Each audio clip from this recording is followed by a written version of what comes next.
So, chemical kinetics. Within short time, a quick revision. Chemical kinetics. Chemical kineticsൽ നമ്മൾ ആദ്യം ഈ ചാപ്റ്ററിൽ മെയിനായിട്ട് തന്നെ പഠിക്കുന്നത് റേറ്റ് ഓഫ് കെമിക്കൽ റിയാക്ഷനാണ്. എത്ര സമയം കൊണ്ട് എത്ര റിയാക്ഷൻ നടന്നു എന്നാണ് ഇതിൽ പഠിക്കുക. അപ്പോൾ നമുക്കറിയാം ഒരു റിയാക്ഷൻ നടക്കുമ്പോൾ റിയാക്ടൻ്റെ അളവ് കുറയും, പ്രൊഡക്റ്റിൻ്റെ അളവ് കൂടും.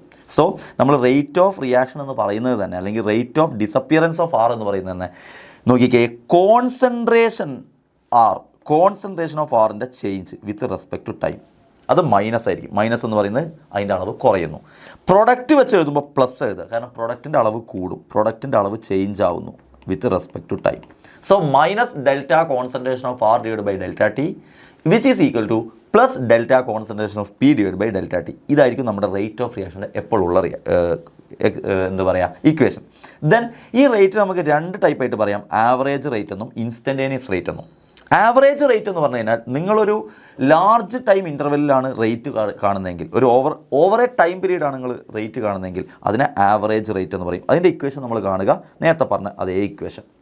എന്നാൽ ഇൻസ്റ്റൻറ്റേനിയസ് റേറ്റ് ആണെങ്കിൽ ഒരു particular instant of time within second, വളരെ ചെറിയ സമയത്ത് ഓരോ പെർട്ടിക്കുലർ ഇൻസ്റ്റൻറ്റ്, ഓരോ ഓവറോൾ ടൈമിൽ ഇത്ര സമയം കൊണ്ട് എത്രയായി എന്നുള്ളതിനപ്പുറം ഇത്ര സെക്കൻഡ്, ഇത്ര സമയം കൊണ്ട് എത്രയായി എന്ന പെർട്ടിക്കുലർ ഇൻസ്റ്റൻറ്റ് ഓഫ് ടൈമിൽ കാണുന്നതിനെയാണ് ഇൻസ്റ്റൻറ്റേനിയസ് റേറ്റ് എന്ന് പറയുക. അതുകൊണ്ട് തന്നെ ഡെൽറ്റയ്ക്ക് വരെ നമ്മൾ സ്മോൾ ഡി ആണ് ഉപയോഗിക്കുക. Minus D concentration of R plus D concentration of P എന്നുള്ള രൂപത്തിലാണ് ഈ ആവറേജ് റേറ്റിൻ്റെ ഉപയോഗിക്കാറുള്ളത്. Then factors affecting chemical reaction. എങ്ങനെയാണ് റിയാക്ഷൻ്റെ റേറ്റിനെ ഫാക്ടേഴ്സ്, ഏതൊക്കെ ഫാക്ടേഴ്സാണ് അഫക്റ്റ് ചെയ്യുന്നത്? നിങ്ങൾക്കറിയാം, കോൺസെൻട്രേഷൻ അഫക്റ്റ് ചെയ്യും, ടെമ്പറേച്ചർ അഫക്റ്റ് ചെയ്യും, റിയാക്ടൻസിൻ്റെയും പ്രൊഡക്ട്സിൻ്റെയും നാച്ചർ അഫക്റ്റ് ചെയ്യും, കാറ്റലിസ്റ്റ് അഫക്റ്റ് ചെയ്യും, സർഫസ് ഏരിയ, എക്സ്പോഷർ ടു റേഡിയേഷനൊക്കെ വരുമ്പോൾ ആ റിയാക്ഷൻ്റെ റേറ്റിനെ അഫക്റ്റ് ചെയ്യും. അത് നിങ്ങൾക്ക് അറിയുന്നതാണ്. എടാ മക്കളെ, N2 + 3H2 = 2NH3 എന്ന് പറയുന്ന ഒരു ഇക്വേഷൻ നമുക്കുണ്ടെന്ന് വിചാരിച്ചോ. ഇതിൻ്റെ റേറ്റ് എങ്ങനെയാണ് നമ്മൾ എഴുതുക? റേറ്റ് എഴുതാൻ നമ്മൾ എഴുതുക minus delta concentration of N2 divide by delta T എന്ന് എഴുതും എന്നിൻ്റെ ടേമിൽ. ഇനി H2ൻ്റെ ടേമിലാണെങ്കിൽ ആ H2ൻ്റെ മുന്നത്തെ 3 1/3 ആകും, മൈനസ് 1/3. മൈനസ് എവിടുന്നാണ് വന്നത്? റിയാക്റ്റൻ്റ് ആയതുകൊണ്ട് minus 1/3 delta concentration of H2 divide by delta T എന്ന് എഴുതും. വിച്ച് ഈസ് ഈക്വൽ ടു, ഇനി പ്രൊഡക്റ്റിൽ 1/2, അപ്പോൾ പ്ലസ് 1/2 കാരണം പ്രൊഡക്റ്റാണ്, delta concentration of NH3 by delta T. ഇങ്ങനെയാണ് നമ്മൾ എഴുതുക. മനസ്സിലായ മക്കളെ? അത്രയേ ഉള്ളൂ പോയിന്റ്. ദെൻ മക്കളെ, റേറ്റ് ലോ അല്ലെങ്കിൽ റേറ്റ് എക്സ്പ്രഷൻ എന്നൊക്കെ പറഞ്ഞാൽ എന്താ അർത്ഥം? റേറ്റ് എക്സ്പ്രഷൻ എന്ന് പറഞ്ഞാൽ നിങ്ങൾക്കൊരു ഇക്വേഷൻ ഉണ്ട്, ഇതാ A + B C + D. അങ്ങനെ ഒരു ഇക്വേഷനിൽ നിങ്ങൾ റേറ്റ് എഴുതുക R = K × concentration of A⁻X × B⁻Y. അപ്പോൾ നിങ്ങൾ ചോദിക്കും, അല്ല സാറേ അപ്പോൾ എവിടുന്ന അപ്പോൾ ഒരു എക്സും വൈയും പ്രത്യേകം വന്നത്? എക്സും വൈ ഒരു എക്സ്പെരിമെൻ്റൽ ക്വാണ്ടിറ്റിയാണ്. നമുക്ക് എത്രയാണ് എക്സ് എത്രയാണ് വൈ എന്ന് ആരും പറഞ്ഞുതരാണ്ട് അറിയാൻ പറ്റില്ല, അല്ലെങ്കിൽ ആ റിയാക്ഷൻ്റെ മെക്കാനിസം അറിയാണ്ട് പറയാൻ പറ്റില്ല. സോ ഒരു റിയാക്ഷൻ വെറുതെ നോക്കിയിട്ട് അതിന് എക്സും വൈയും കണ്ടുപിടിക്കാമെന്ന വ്യാമോഹം അതിമോഹമാണ് മക്കളെ. സോ അത് പറ്റില്ല.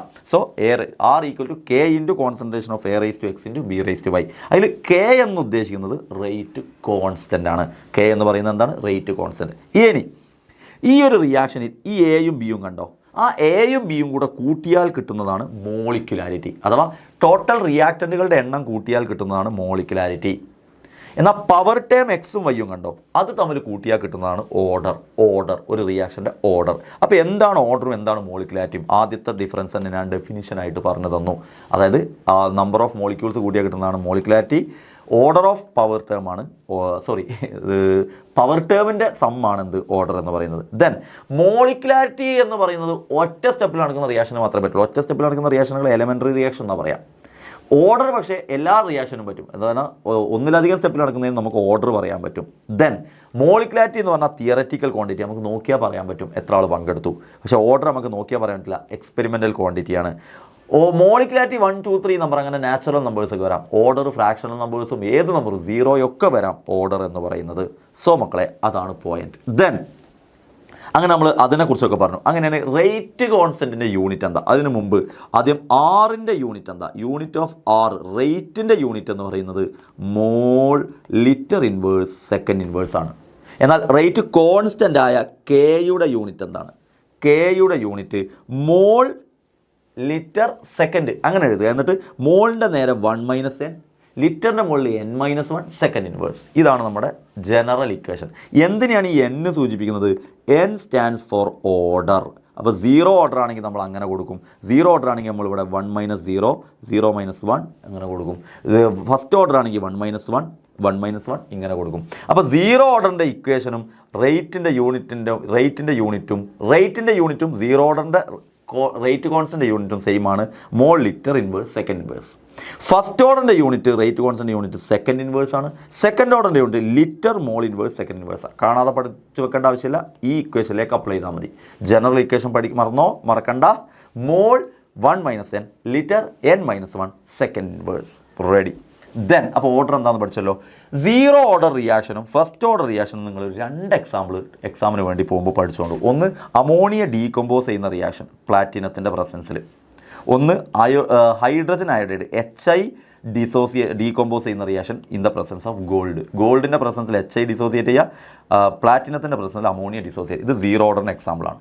ദെൻ ഫസ്റ്റ് ഓർഡറിന് എല്ലാ നാച്ചുറൽ ആർട്ടിഫിഷ്യൽ ഡീക്കേസും ഫസ്റ്റ് ഓർഡറാണ്, എല്ലാ റേഡിയോ ആക്റ്റീവ് ഡീക്കേസും first order റിയാക്ഷനാണ്.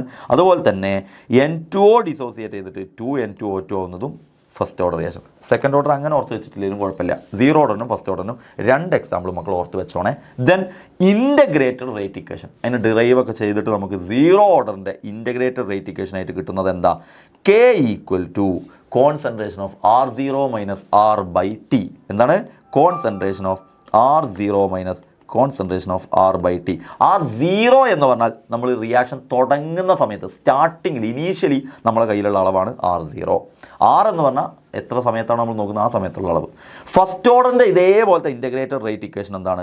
K = 2.303/T log R0/R. 2.303/T log R0/R ആണ് ഫസ്റ്റ് ഓർഡറിൻ്റെ ഇക്വേഷൻ. ദെൻ ഹാഫ് ലൈഫ് എന്ന് പറയുന്ന കോൺസെപ്റ്റിലേക്ക് വരികയാണ്. എന്താണ് ഹാഫ് ലൈഫ് എന്ന് പറഞ്ഞാൽ?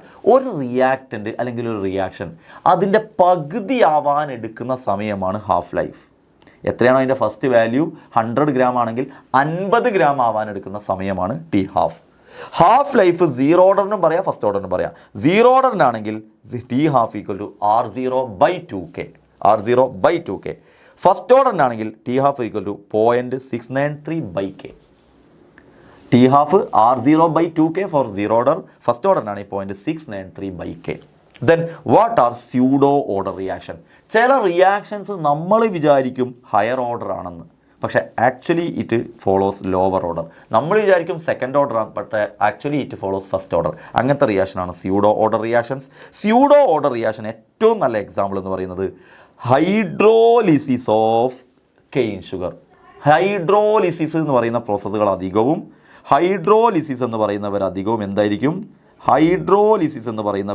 എന്തായിരിക്കും സ്യൂഡോ ഫസ്റ്റ് ഓർഡർ. കാരണം ഹൈഡ്രോലിസിസ് എന്ന് പറയുമ്പോൾ അവിടെ 2 പേരാണ് പങ്കെടുക്കുന്നത്. For example hydrolysis of inversion of cane sugar. Hydrolysis of cane ഷുഗറിൽ അവിടെ കെയിൻ ഷുഗറും പങ്കെടുക്കുന്നുണ്ട്, വാട്ടറും പങ്കെടുക്കുന്നുണ്ട്. പക്ഷേ വാട്ടർ അവിടെ എക്സസ് അളവിൽ എടുക്കുന്നത് കൊണ്ട് വാട്ടറിൻ്റെ കോൺസെൻട്രേഷൻ നമ്മൾ പരിഗണിക്കൂല.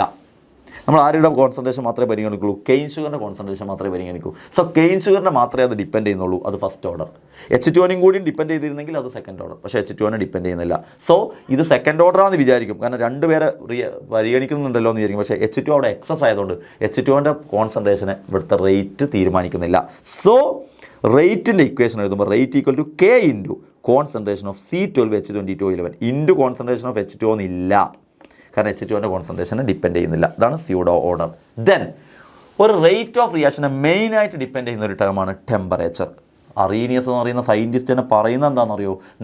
നിങ്ങളുടെ റിയാക്ഷൻ്റെ ടെമ്പറേച്ചർ 10 ഡിഗ്രിയോ 10 കെൽവിനോ ഇൻക്രീസ് ചെയ്താൽ നിങ്ങളുടെ rate of reaction nearly double ആവും എന്നതാണ് അദ്ദേഹം പറയുന്നത്. സോ ഇതിൽ നിന്നും അറീനിയസ് ഇക്വേഷൻ നമുക്ക് കണ്ടെത്താം. അറീനിയസ് ഇക്വേഷൻ എന്ന് പറഞ്ഞാൽ K = A × e⁻ K = A × e⁻ then നമുക്ക് മാത്തമെറ്റിക്കൽ ന്യൂമറിക്കൽസ് ഒക്കെ ചെയ്യണമെന്നെങ്കിൽ അറീനിയസ് ഇക്വേഷൻ അഥവാ 2 റേറ്റ് കോൺസ്റ്റൻറ്റും 2 ടെമ്പറേച്ചറുമാണ് തരുന്നതെങ്കിൽ നിങ്ങൾക്ക് ഉപയോഗിക്കാവുന്ന equation log K2/K1 = EA/2.303R T2 - T1/T1 × T2. What a simple and humble equation. log K2/K1 = EA/2.303R T2 - T1/T1 × T2. ഇതിൽ നമ്മൾ പഠിച്ച ഒരു ടേമാണ് EA എന്ന് പറയുന്ന ടേം. EA എന്ന് പറഞ്ഞാൽ ആക്ടിവേഷൻ എനർജി. എന്താണ് ഈ ആക്ടിവേഷൻ എനർജി? ഒരു റിയാക്ഷൻ മുന്നോട്ട് പോകണമെങ്കിൽ അവിടെ ഒരു മിനിമം എനർജി റിയാക്റ്റൻറ്റിന് വേണം. ആ റിയാക്റ്റൻറ്റിന് കൊടുക്കേണ്ടുന്ന മിനിമം എനർജിയെ വിളിക്കുന്ന പേരാണ് ആക്ടിവേഷൻ എനർജി. ആക്ടിവേഷൻ എനർജിൻ്റെ എക്സാമ്പിൾ നോക്കിക്കുക. ഇതാണ് നിങ്ങളുടെ റിയാക്റ്റൻറ്റ്. അത് പ്രൊഡക്റ്റായി മാറണം. പക്ഷേ ആ റിയാക്റ്റൻറ്റ് പ്രൊഡക്റ്റായി മാറണമെങ്കിൽ ആദ്യം അതിന് കുറച്ച് എനർജി കിട്ടി അയാൾ ഇവിടെ എത്തണം. അങ്ങനെ ഇവിടെ എത്താൻ വേണ്ടി നമ്മൾ കൊടുക്കുന്ന എനർജിയാണ് ആക്ടിവേഷൻ. ഈ കൊടുക്കുന്ന എനർജിയാണ് ആക്ടിവേഷൻ എനർജി. അങ്ങനെ കൊടുത്ത അയാളൊന്ന് ഉഷാറായാലേ പിന്നെ അയാൾ പ്രൊഡക്റ്റായിട്ട് മാറും. പ്രൊഡക്റ്റ് ആകുമ്പോൾ പിന്നെ എനർജി വേണ്ട, എനർജി കുറഞ്ഞാൽ മതി. സോ അതാണ് ആക്ടിവേഷൻ എനർജിൻ്റെ ഗ്രാഫ്. ദെൻ എന്താണ് റേറ്റ് ഓഫ് റിയാക്ഷനിൽ കാറ്റലിസ്റ്റിൻ്റെ പണി? കാറ്റലിസ്റ്റിൻ്റെ പണി മെയിൻ വളരെ രസകരമായ പണിയാണ്. കാറ്റലിസ്റ്റ് എന്ന് പറഞ്ഞാൽ എത്രയാണോ നിങ്ങൾ കൊടുക്കേണ്ട മിനിമം എനർജി അത് കുറച്ച് തരും. നിങ്ങൾ കൊടുക്കേണ്ട മിനിമം എനർജി കുറച്ച് തന്നിട്ട് റേറ്റ് ഓഫ് റിയാക്ഷൻ കൂട്ടി തരും. സോ കാറ്റലിസ്റ്റിൻ്റെ മെയിൻ പണി which increases the rate of reaction by reducing activation energy. ആ യെല്ലോയിൽ എഴുതി മാത്രം നോക്കിയാൽ മതി. റേറ്റ് ഓഫ് റിയാക്ഷൻ ഇൻക്രീസ് ചെയ്യുന്നു ബൈ റെഡ്യൂസിങ് ആക്ടിവേഷൻ എനർജി. അതാണ് കാറ്റലിസ്റ്റിൻ്റെ മെയിൻ പണി. നോക്കിക്കേ കാറ്റലിസ്റ്റ് വെച്ചപ്പോഴുള്ള വ്യത്യാസം. കാറ്റലിസ്റ്റ് ഇല്ലാണ്ടുള്ള ഗ്രാഫാണ് ഇത്. പക്ഷേ കാറ്റലിസ്റ്റ് വന്നപ്പോൾ ആക്ടിവേഷൻ എനർജി അത്ര കൊടുക്കണ്ട, കുറഞ്ഞു. ആക്ടിവേഷൻ എനർജി വളരെ കുറച്ച് കൊടുത്താൽ മതി, കെമിക്കൽ റിയാക്ഷൻ സ്പീഡായിട്ട് നടക്കും. സോ കാറ്റലിസ്റ്റിൻ്റെ പണിയും അത് തന്നെയാണ്. Then Maxwell Boltzmann distribution curve. Maxwell Boltzmann distribution curve ഒരു ഗ്യാസിനെ കുറിച്ചാണ് പറയുന്നത്. അതായത് ഒരു ഗ്യാസിൽ കുറേ മോളിക്യൂൾസ് ഉണ്ടാവും. ആ മോളിക്യൂൾസിൻ്റെ മൂവ്മെൻ്റ് ഒന്നും ഒരേ സ്പീഡിലാവില്ല, വ്യത്യസ്ത സ്പീഡിലായിരിക്കും. അപ്പോൾ അദ്ദേഹം പറയാണ് കുറച്ചെണ്ണം കുറഞ്ഞ സ്പീഡിലായിരിക്കും, വളരെ കുറച്ചെണ്ണം അതിലേറെ സ്പീഡിലായി സ്പീഡിലായിരിക്കും, അധിക മോളിക്യൂൾസ് ഒരു മീഡിയം സ്പീഡിലായിരിക്കും എന്നാണ് അദ്ദേഹം പറയുന്നത്. കുറച്ചെണ്ണം കുറച്ച് സ്പീഡിൽ, കുറച്ചെണ്ണം വളരെ സ്പീഡിൽ, അതിൻ്റെ ഇടയ്ക്കുള്ളതായിരിക്കും മീഡിയം എണ്ണം. ഇതാണ് അദ്ദേഹത്തിൻ്റെ മാക്സ്വെൽ ബോൾട്സ്മാൻ ഡിസ്ട്രിബ്യൂഷൻ കർവിൽ പറയുന്നത്. ഈ ഒരു വാല്യൂ കണ്ടോ ഇവിടെ ഇവരുടെ മോളിക്യൂൾസിൻ്റെ എണ്ണം കൂടുതലാണ്. ആ കൂടുതലുള്ളിടത്ത് കൈനറ്റിക് എനർജി ഇത്രയാണ്. സോ മീഡിയം കൈനറ്റിക് എനർജി ഉള്ളത് ഇത്രയും പേർക്ക്, ഏറ്റവും എണ്ണം കൂടുതലുള്ളവർക്ക്. അപ്പോൾ ആ ഏറ്റവും കൂടുതലുള്ളവർക്കുള്ള കൈനറ്റിക് എനർജിയെ നമ്മൾ വിളിക്കുന്ന പേരാണ് മോസ്റ്റ് പ്രോബബിൾ കൈനറ്റിക് എനർജി. ഏറ്റവും കൂടുതലുള്ളവർക്കുള്ള എനർജിയാണ് മോസ്റ്റ് പ്രോബബിൾ കൈനറ്റിക് എനർജി. ഇനി അങ്ങനെ നിൽക്കുന്ന ഒരു കണ്ടീഷനിൽ നമ്മൾ ടെമ്പറേച്ചർ കൂട്ടിയാൽ സ്വാഭാവികമായിട്ടും ആളുകളുടെ മൂവ്മെൻറ്റ് കൂടും, മോളിക്യൂൾസിൻ്റെ മൂവ്മെൻറ്റ് കൂടും. അപ്പോൾ അതുവരെ ഉണ്ടായിരുന്ന ആളുകളുടെ മൂവ്മെൻറ്റ് കൂടി കൈനറ്റിക് എനർജി കൂടും. അങ്ങനെ കൈനറ്റിക് എനർജി കൂടുമ്പോൾ ഇതാണ് ടെമ്പറേച്ചർ T ഉള്ളപ്പോൾ ടെമ്പറേച്ചർ ആദ്യത്തേൽ അതിലേക്ക് 10 ഡിഗ്രിയും കൂടെ കൂട്ടിയപ്പം കേവ് ഇങ്ങനെ മാറി. അഥവാ ടെമ്പറേച്ചർ കൂട്ടിയപ്പോൾ മൂവ്മെൻറ്റ് മാറി, അഥവാ എനർജി കൂടി. അപ്പം ഗ്രാഫ് ഇങ്ങനെ മുന്നോട്ട് റൈറ്റിലേക്ക് സ്പ്രെഡായി. സോ കൈനറ്റിക് എനർജി കൂടിയപ്പോൾ മാക്സിമം ഉള്ള കേവ്, ഇവിടെയായിരുന്നു മാക്സിമം, ആ കേവ് ഇങ്ങോട്ട് ഷിഫ്റ്റ് ചെയ്തു. കാരണം കൈനറ്റിക് എനർജി കൂടി. ഇതാണ് Maxwell Boltzmann distribution curve. Then last and final topic collision theory. ഈ തിയറി പ്രകാരം അവർ പറയുന്നത് റിയാക്റ്റൻ മോളിക്യൂൾസ് ഒക്കെ സ്ഫിയേഴ്സ് ആണ്. ആ സ്ഫിയേഴ്സ് തമ്മിൽ മുട്ടുമ്പോഴാണ് കൊളീഷൻ നടക്കുക. കൂട്ടിമുട്ടുക മീൻസ് കൊളീഷൻ നടക്കുക. കൊളീഷൻ നടക്കുമ്പോഴാണ് പ്രൊഡക്റ്റ് ഉണ്ടാവുന്നത്. എന്നിട്ട് അവരെന്നെ പറയാം വെറുതെ കൂട്ടിമുട്ടി വിചാരിച്ച് പ്രൊഡക്റ്റ് ഉണ്ടാവില്ല. കൂട്ടിമുട്ടുന്നത് എഫക്റ്റീവ് ആവണമെങ്കിൽ 2 കണ്ടീഷൻ വേണം. 1, കൂട്ടിമുട്ടുന്നവർക്ക് ത്രഷോൾഡ് മിനിമം എനർജിയിൽ കൂട്ടിയിടിക്കണം. 2, മിനിമം എനർജിയിൽ കൂട്ടിയിടിക്കാൻ വരുന്നവർ കറക്റ്റ് ഡയറക്ഷനിലും കൂട്ടിയിടിക്കണം. കറക്റ്റ് ഡയറക്ഷനും മിനിമം എനർജി ഉണ്ടെങ്കിലേ കൊളീഷൻ എഫക്റ്റീവ് ആവും. അതാണ് എഫക്റ്റീവ് കൊളീഷൻ. എഫക്റ്റീവ് കൊളീഷൻ പ്രകാരം equation rate equal to PZ × e⁻ ഈ ഇക്വേഷൻ എന്തിനെ സൂചിപ്പിക്കുന്നു? ഈ ഇക്വേഷൻ ഓർമ്മ വരുമ്പോൾ നമുക്ക് ഓർമ്മ വരുന്നത് K = A × e⁻ എന്ന് പറയുന്ന ആക്ടിവേഷൻ അറീനിയസ് ഇക്വേഷനാണ്. ആ അറീനിയസ് ഇക്വേഷനിൽ എക്ക് പകരം ഇത് അറീനിയസ് ഫാക്ടർ എന്ന് വിളിക്കും. ഈ എക്ക് പകരം ഇവിടെ വന്നത് PZ ആണെന്ന് മാത്രമേ ഉള്ളൂ. കെക്ക് പകരം നമ്മൾ റേറ്റ് എഴുതി. ഇതാണ് റേറ്റ്. അതിൽ P എന്ന് പറയുന്നത് പ്രോബബിലിറ്റി ഫാക്ടറാണ്. Z എന്ന് പറയുന്നത് കൊളീഷൻ ഫ്രീക്വൻസിയാണ്. What is collision frequency? Number of collisions per second per unit volume. Number of collisions per second per unit വോളിയത്തിനെ വിളിക്കുന്ന പേരാണ് collision frequency. And this is our chapter chemical kinetics.